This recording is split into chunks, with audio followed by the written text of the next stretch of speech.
আসসালামু আলাইকুম। বার্সেলোনা ২০২৪-২৫ মৌসুমে অসাধারণ সাফল্য অর্জন করেছে, যা ক্লাবের ইতিহাসে স্মরণীয় হয়ে থাকবে আজীবন। হান্সি ফ্লিকের অধীনে প্রথম মৌসুমেই বার্সা ঘরোয়া ট্রেবলটি জয় করেছে, লা লিগা, কোপা দেল রের এবং সুপারকোপা দে স্পানিয়া।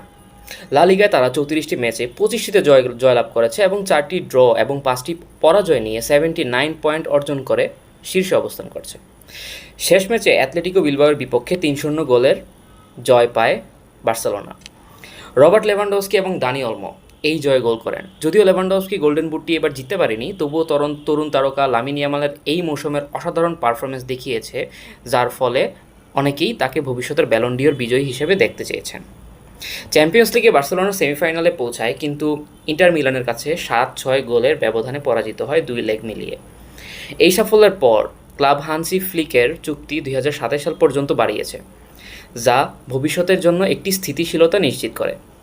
এর পাশাপাশি আরও অনেক প্লেয়ার আছে যারা তাদের চুক্তি নির্দিষ্ট একটি সময় পর্যন্ত বাড়িয়েছে, যেমন আজকেরই সকালে একটি নিউজ এসেছে লামিন ইয়ামাল সম্পর্কে, যে সে ২০৩১ সাল পর্যন্ত বার্সেলোনা ক্লাবে থাকবে, তবে তার যেই বেতনটা আছে, মাসিক বেতন, সেটা বাড়ার একটা সুযোগ রয়েছে এখানে। সার্বিকভাবে বার্সেলোনা ২০২৪-২৫ মৌসুম ছিল আধুনিক ফুটবলের সঙ্গে ক্লাবের ঐতিহ্যবাহী স্টাইলের সফল সমন্বয়, যা সমর্থকদের জন্য আসলেই আনন্দদায়ক একটি অভিজ্ঞতা ছিল।